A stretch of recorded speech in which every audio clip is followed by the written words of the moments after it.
Mon père a désigné mon frère du doigt pendant le dîner et a ricané en affirmant qu'il méritait mieux que moi et que j'avais été égoïste toute ma vie. J'ai simplement répondu que si j'étais vraiment égoïste, il n'aurait pas de toit sur sa tête ni ce repas devant lui.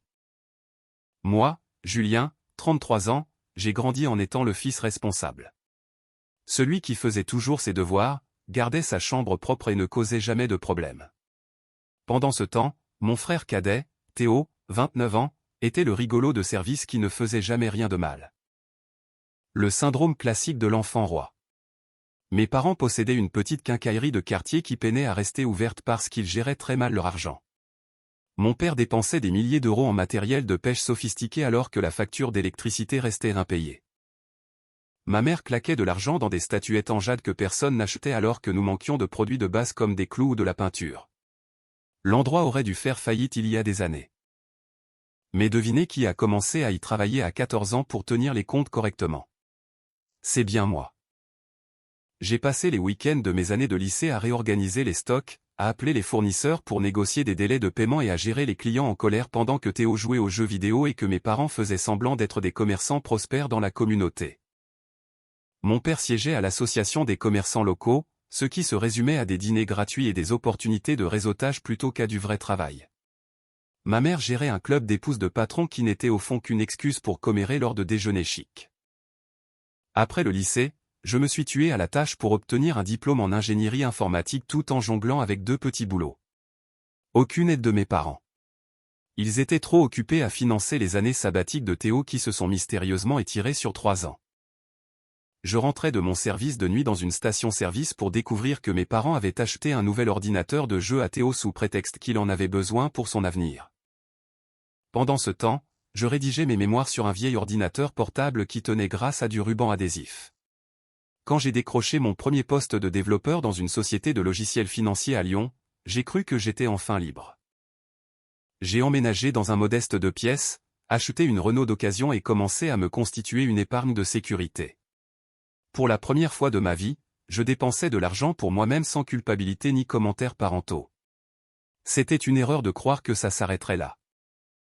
C'est à ce moment que l'abus financier a réellement commencé. D'abord, il y a eu les appels concernant le loyer de la boutique qui était en retard. Puis ce fut la taxe foncière. Ensuite, les fournisseurs menaçaient d'engager des poursuites judiciaires. À chaque fois, je transférais quelques milliers d'euros pour sauver l'entreprise familiale. À chaque fois, mon père promettait de reprendre les choses en main. Et à chaque fois, je découvrais qu'ils avaient dilapidé mon argent dans des futilités.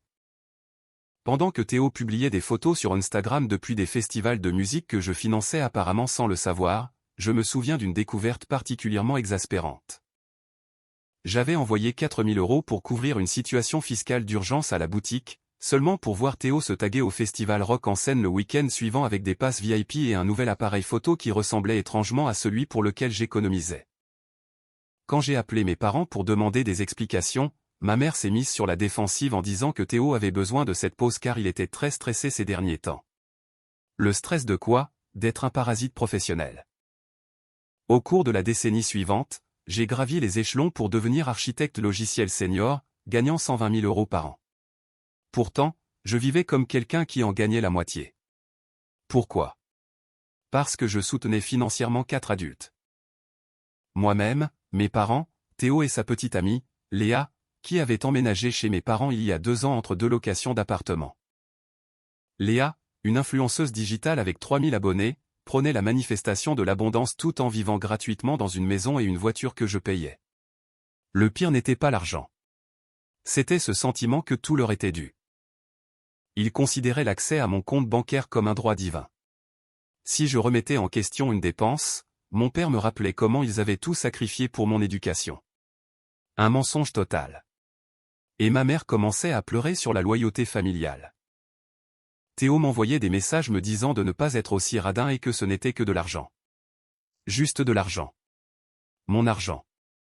L'argent que je gagnais en travaillant 60 heures par semaine pendant qu'il se prélassait en se plaignant de la dureté de la vie. Le schéma est devenu tragiquement familier.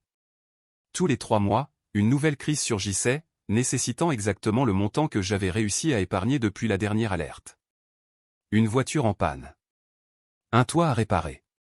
Des primes d'assurance à payer. Un fournisseur menaçant. Pendant ce temps, la quincaillerie ne s'améliorait jamais. Mon père continuait d'embaucher ses copains de pêche comme aide à temps partiel, en les payant au noir et en les laissant traîner toute la journée. Ma mère continuait de commander des stocks dont personne ne voulait parce qu'elle trouvait ça charmant. Au début de ma trentaine, je réglais l'hypothèque d'une maison que j'avais achetée pour eux, les mensualités de véhicules que je finançais et des allocations mensuelles qui disparaissaient dans n'importe quel passe-temps ou achat impulsif. Le matériel de pêche de mon père avait sa propre pièce dans la maison. Les fournitures de loisirs créatifs de ma mère auraient pu remplir une petite boutique. Théo possédait toutes les consoles de jeux du marché, plus une collection de manettes en édition limitée qu'il exposait mais n'utilisait jamais. Tout cela pendant qu'il me traitait comme un portefeuille ouvert qui dysfonctionnait occasionnellement quand j'osais poser des questions. Mon cousin Nicolas s'était récemment installé en ville pour un poste dans mon entreprise. J'avais glissé un mot en sa faveur car il était l'un des rares parents que je respectais vraiment. Il avait une solide éthique de travail, payait ses propres factures et ne m'avait jamais demandé d'argent. C'était fondamentalement la licorne de mon arbre généalogique. Il a suggéré un dîner de famille pour renouer avec tout le monde, pensant naïvement que mes parents avaient changé depuis qu'il les avait vus des années auparavant. Le pauvre garçon n'avait aucune idée de ce dans quoi il s'embarquait. J'ai accepté le dîner sachant que le refuser ne ferait que donner plus d'arguments à ma famille pour me dépeindre comme le fils ingrat. J'ai même programmé un rappel pour transférer de l'argent sur ma carte de crédit dédiée aux urgences familiales, celle que j'utilisais pour payer ces inévitables sorties de groupe. Je me suis donc présenté dans cette brasserie hors de prix, celle qu'ils avaient choisie par commodité sachant que je réglerais la note. Le genre d'endroit où un simple accompagnement coûte 14 € et où ils vous facturent chaque recharge d'eau pétillante. Dès que je suis entré, j'ai senti la tension. Nicolas était déjà à table, l'air mal à l'aise. Mon frère Théo m'a adressé ce petit signe de tête suffisant qu'il fait toujours, le bras autour de Léa. Ma mère m'a à peine adressé un regard, trop occupé à montrer un catalogue de bijoux à Léa. Mon père, qui avait manifestement commencé à célébrer avant l'arrivée de tout le monde, était déjà d'humeur belliqueuse. Nicolas faisait de son mieux pour entretenir la conversation en posant des questions sur la quincaillerie. Mauvaise idée. Cela a lancé mon père dans un monologue de 20 minutes sur les problèmes de chaîne d'approvisionnement et les conditions du marché. Ses excuses habituelles pour expliquer pourquoi l'entreprise coulait, sans mentionner le fait qu'il n'avait pas travaillé une journée complète depuis des années. Il proclamait que le problème venait des grandes enseignes de bricolage qui tuaient les petits commerces, comme s'il était un analyste financier et non un type qui fermait régulièrement le magasin tôt pour aller pêcher quand il faisait beau. Puis mon oncle Marc est arrivé, le frère aîné de mon père, et la seule personne qui ait jamais remis mes parents à leur place. Il avait déménagé à l'autre bout du pays des années auparavant pour s'éloigner d'eux, mais il était en ville pour affaires. La tête de mes parents quand il est entré valait tout l'or du monde. Ma mère s'est arrêtée net au milieu de sa discussion sur les bijoux et le visage de mon père a rougi. Oncle Marc avait une façon de voir à travers leur façade qui les rendait toujours nerveux. Marc était le mouton noir qui avait réussi, il avait bâti une entreprise de construction prospère, investi judicieusement et n'avait jamais rien demandé à personne. Mon père lui en voulait pour cela, faisant toujours des commentaires sournois sur la chance qu'avait Marc alors qu'en réalité, Marc avait simplement travaillé dur et n'avait pas gaspillé son argent. La première heure fut gérable. Je suis resté assis tranquillement à supporter les rires forcés et les discussions superficielles. Nicolas essayait de m'inclure dans la conversation en m'interrogeant sur mes derniers projets au travail. J'ai commencé à expliquer un algorithme financier complexe que j'avais développé pour des plateformes de trading. Quand Théo m'a interrompu avec une histoire de tournoi de jeux vidéo qu'il avait presque gagné, mon père s'enfonçait de plus en plus dans la boisson, ce qui annonçait toujours des ennuis. Plus il buvait, plus il devenait méchant. J'ai remarqué l'oncle Marc qui l'observait attentivement, mesurant chaque verre avec des yeux plissés. Bien sûr, juste au moment où les plats principaux arrivaient, mon père m'a regardé droit dans les yeux et a dit que Julien avait toujours été l'égoïste de la bande. Il a ajouté que Théo avait hérité de toute la personnalité de la famille et qu'il méritait mieux que moi. Ce n'était pas une blague. Ce n'était pas de l'humour. Il le disait comme si c'était une vérité universelle, comme si tout le monde autour de la table était d'accord. La table est devenue silencieuse. Théo souriait, savourant le spectacle.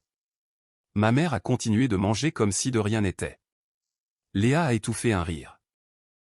Nicolas regardait son assiette, regrettant visiblement son idée de dîner.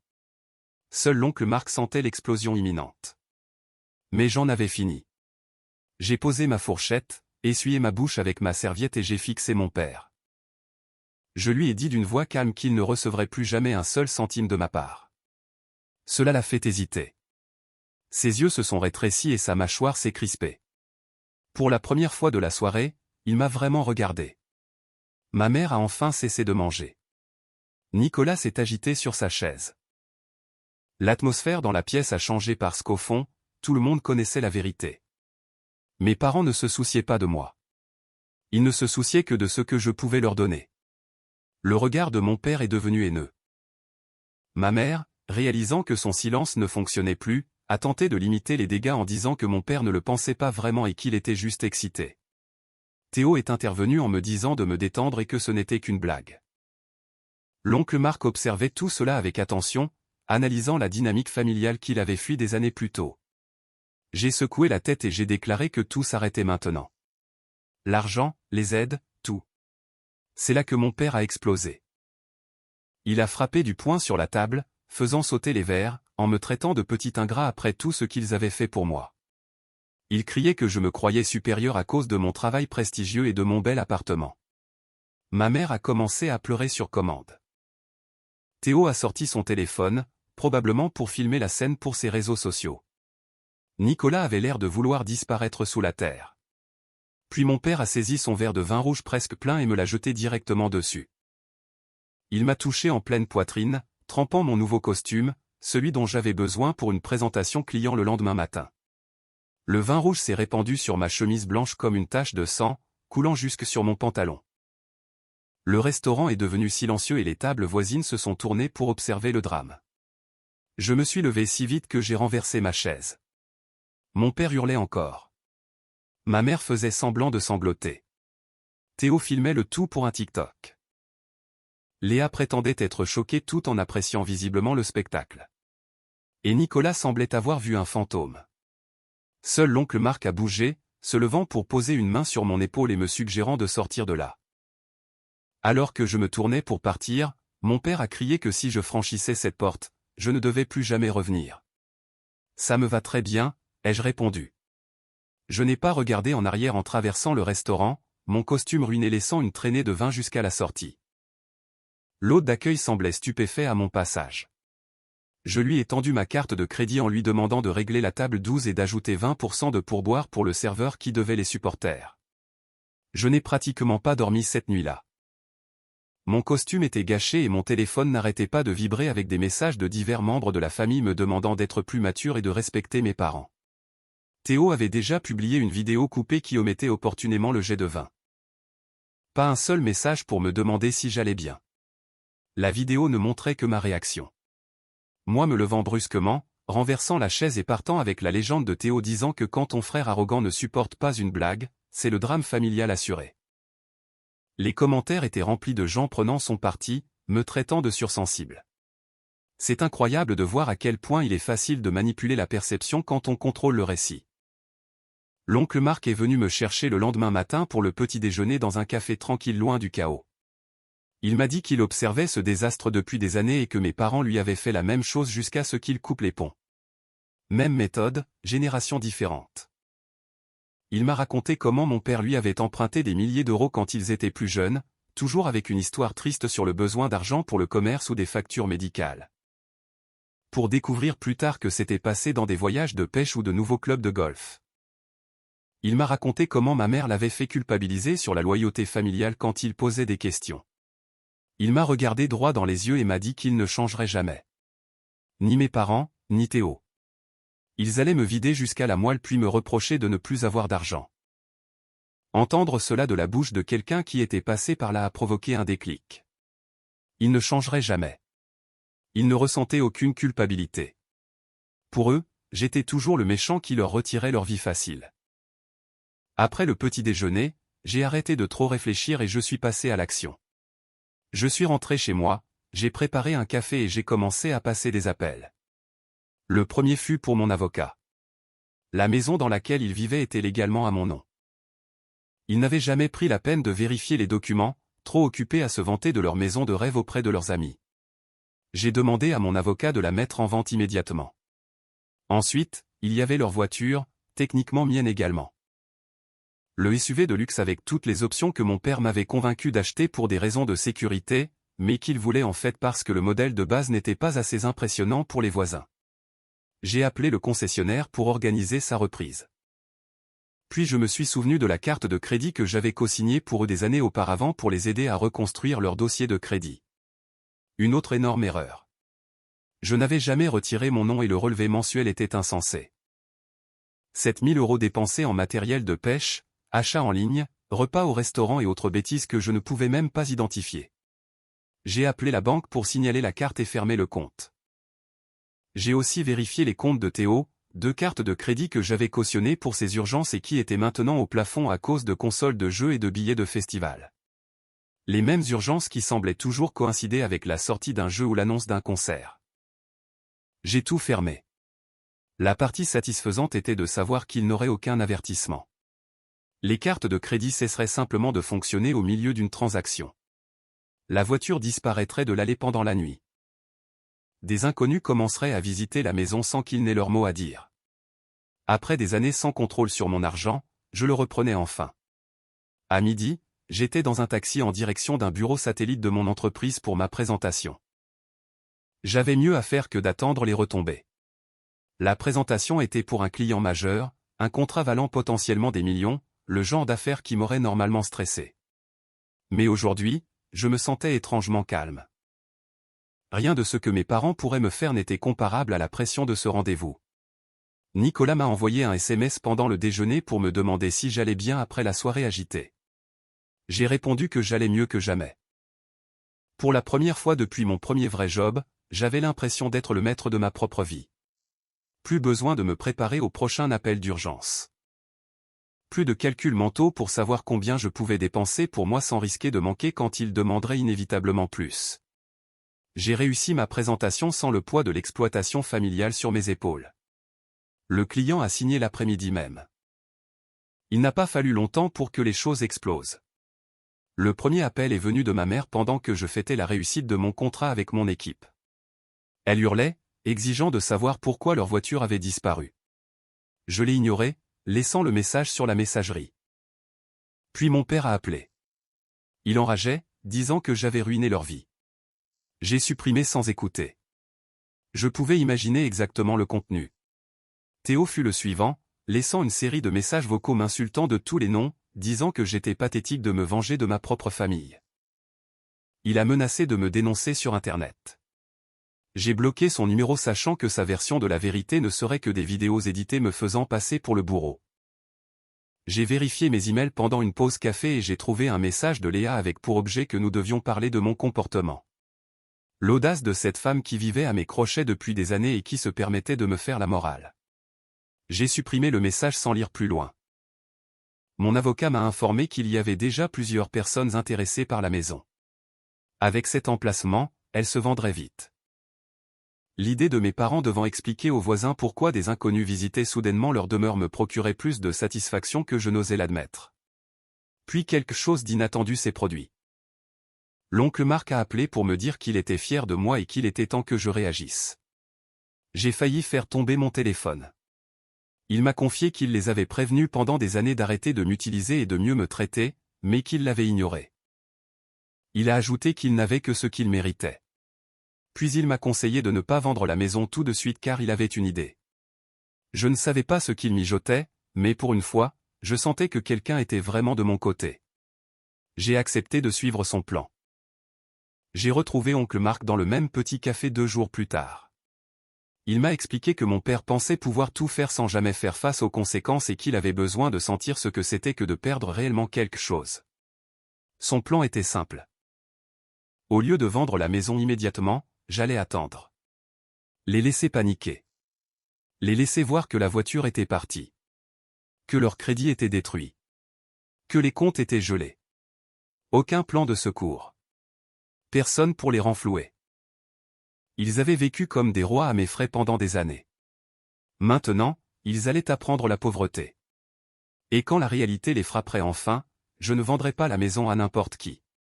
Je la louerais, pas à eux, mais à des étrangers. Je m'assurerai qu'il voit d'autres personnes vivre dans cette maison alors qu'il n'aurait nulle part où aller. J'ai demandé ce qui se passerait s'il suppliait. Marc a souri en disant qu'ils devraient alors mériter leur place. Mes parents n'avaient jamais travaillé pour quoi que ce soit dans leur vie. Mon frère non plus. Ils étaient tous convaincus que je finirais par céder. J'ai donné de nouvelles instructions à mon avocat. Ne vendez pas encore, mettez-la en location. Aucun traitement de faveur. Si mes parents voulaient rester, ils devaient postuler comme tout le monde et prouver qu'ils pouvaient payer le loyer. Le problème. Ils n'avaient pas de travail, pas d'économie et aucune référence. Juste une arrogance massive. Mon avocat a adoré l'idée. Le lendemain, j'ai annulé les prélèvements automatiques pour leurs factures de service.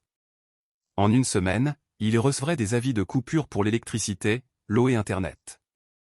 J'ai aussi contacté le propriétaire de la quincaillerie.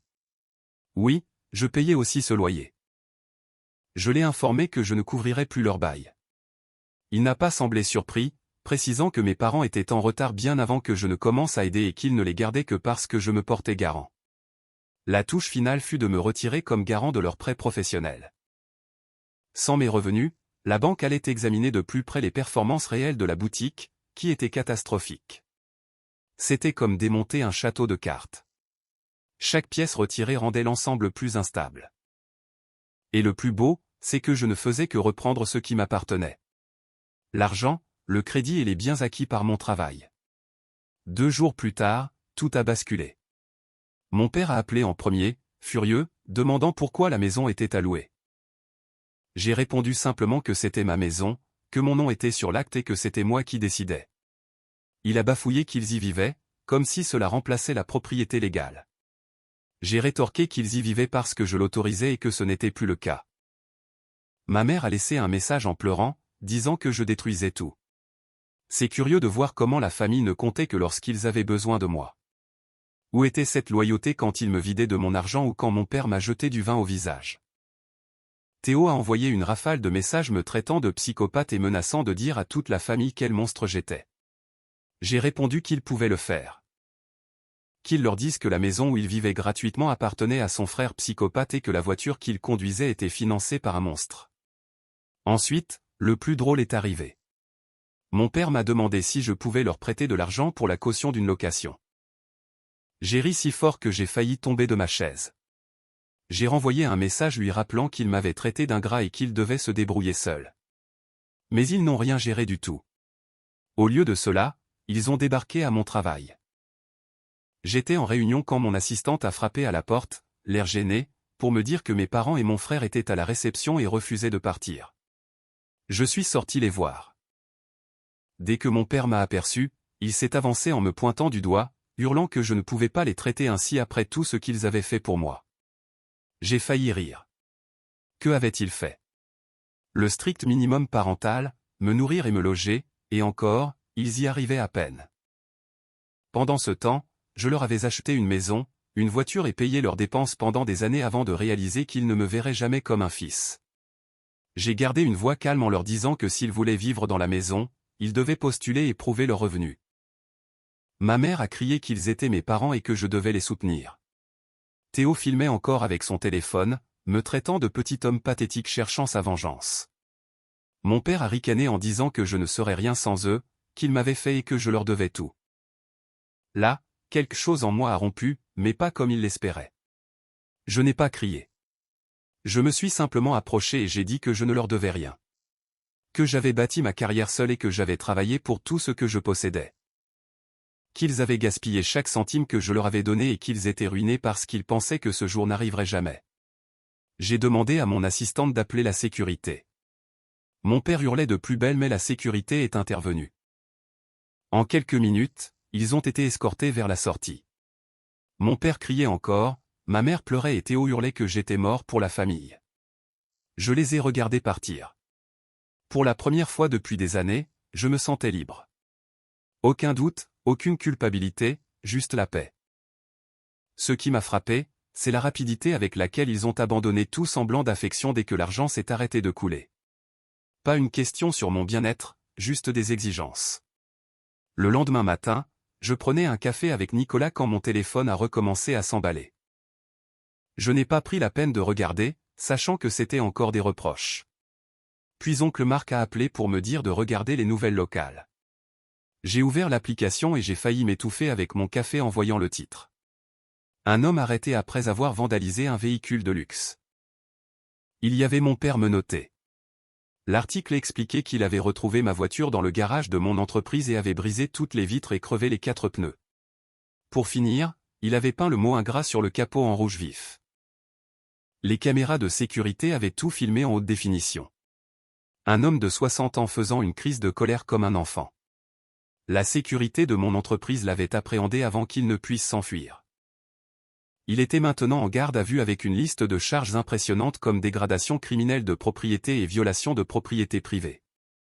Oncle Marc a ajouté qu'il se doutait que mon père ferait une bêtise s'il était poussé à bout.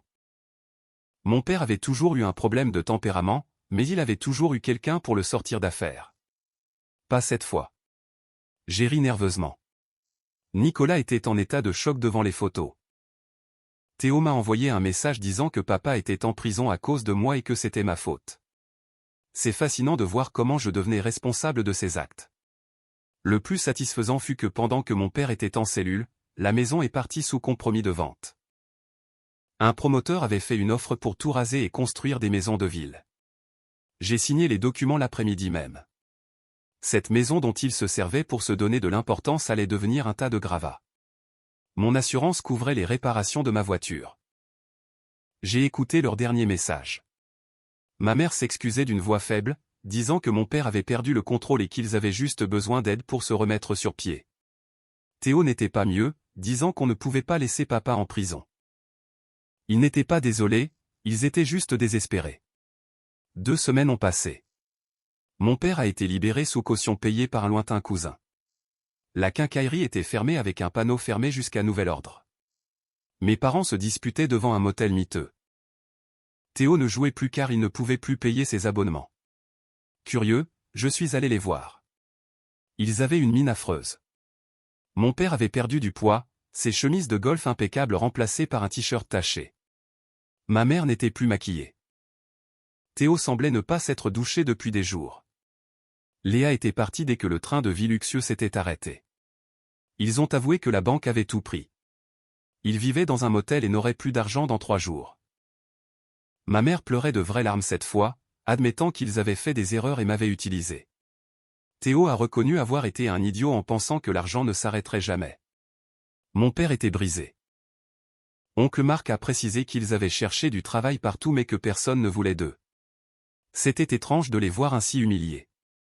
Je n'ai ressenti ni pitié ni colère. Juste rien.